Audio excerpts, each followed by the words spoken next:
Assalamualaikum warahmatullahi wabarakatuh. Kembali lagi pada pembelajaran fisika untuk kelas 12 MIPA. Pada pertemuan ini kita akan membahas tentang hukum kedua Kirchhoff yang dua loop ya. Oke. Pada pertemuan kemarin kita sudah membahas tentang hukum Kirchhoff tetapi yang satu loop, sedangkan sekarang kita akan membahas tentang hukum Kirchhoff dua loop. Berarti tujuannya kalian nanti mampu menerapkan hukum kedua Kirchhoff yang dua loop pada permasalahan fisika. Biasanya nanti menentukan kuat arus listrik, beda potensial atau tegangan jepit, dan juga nanti daya listriknya juga biasanya ditentukan ya. Intinya menggunakan hukum dua Kirchhoff dua loop untuk menentukan ketiga besaran ini. Baik, saya ulangi, hukum kedua Kirchhoff merupakan hukum yang berkaitan dengan kelistrikan di mana dia dinyatakan dengan resultan beda potensial di suatu rangkaian listrik tertutup itu harus sama dengan 0 ya. Berarti persamaannya sigma V sama dengan 0 atau sigma V-nya diuraikan menjadi sigma V ditambah sigma I kali R sama dengan 0. Sigma V yang depan ini merupakan sigma V yang dihasilkan oleh beda potensial sumber, sedangkan sigma I dikali R merupakan beda potensial yang berasal dari dari hambatan yang dilalui oleh suatu arus listrik. Rangkaian listrik dua loop sekarang, kemarin satu loop ya. Merupakan rangkaian listrik di mana arus listriknya itu memiliki dua arah gerak.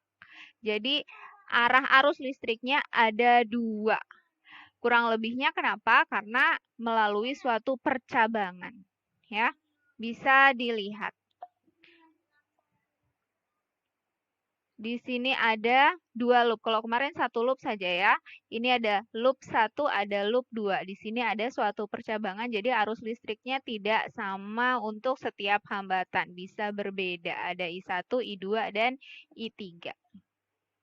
Kita lihat beda satu loop dan dua loop. Untuk satu loop, perhatikan cuma ada satu arah gerak dari arus listrik, sedangkan yang dua loop ada dua arah gerak dari arus listrik. Paling enak arah loopnya itu saling menuju pada satu titik ya. Sebenarnya arah loopnya ini boleh loop 1 maupun loop 2 boleh searah jarum jam dua-duanya ataupun berlawanan arah jarum jam, atau loop 1 dan loop 2 boleh saling bertemu pada satu titik. Tapi lebih enaknya keadaannya bertemu pada satu titik ya.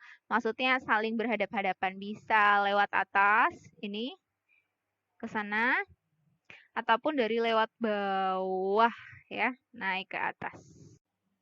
Ketika nanti kita membahas tentang hukum dua Kirchhoff dua loop, besaran yang sering ditanya itu adalah kuat arus listrik yang melalui salah satu hambatan, atau kadang juga ditanya perbandingan kuat arus listrik pada hambatan X dan Y gitu.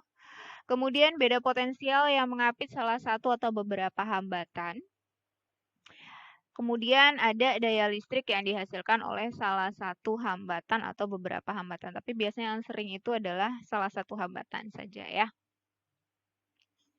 Nah, step penyelesaiannya apabila kalian mendapati permasalahan hukum kedua Kirchhoff dua loop, yang pertama adalah buat arah loop dulu ya. Paling enak seperti gambar, atau boleh juga, ini kan gambarnya loop 1 searah jarum jam ke bawah, loop 2 berlawanan arah jarum jam ke bawah, atau juga bisa arah I2-nya itu menuju ke atas. Ini I2 kan menuju ke bawah ya. Ini juga bisa dibalik, ini berlawanan arah jarum jam, yang ini searah jarum jam sehingga arah I2 menjadi ke atas. Itu boleh ya. Kemudian step kedua, membuat nama arus yang melewati hambatan. Kebetulan kalau gambar ini kan arusnya udah dikasih nama. Kalau misalnya di soal biasanya loopnya belum diketahui, arusnya juga belum diketahui. Nah, kalau misalnya loop dan arusnya belum diketahui, berarti pertama kalian buat loop, kedua kalian buat nama arusnya. Boleh bagian sini adalah I1, bagian sini I3, bagian sini I2. Atau di sini I1, ini I2, ini I3 boleh. Atau ini I3, ini I1, ini I2 juga boleh. Mana enak gitu ya. Mana enak ya.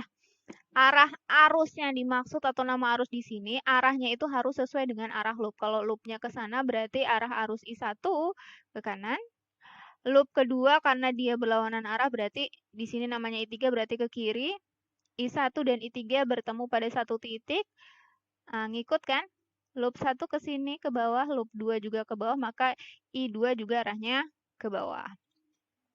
Step selanjutnya membuat persamaan hukum kedua Kirchhoff pada masing-masing loop. Jadi kita membuat persamaan masing-masing loop yang sesuai dengan hukum kedua Kirchhoff. Kalau misalnya digabungin jadi satu sekalian kan nggak bisa. Jadi kita masuk ke hukum kedua Kirchhoff masing-masing loop sehingga nanti seolah-olah per loop itu seperti penyelesaian di hukum kedua Kirchhoff satu loop pertemuan sebelumnya.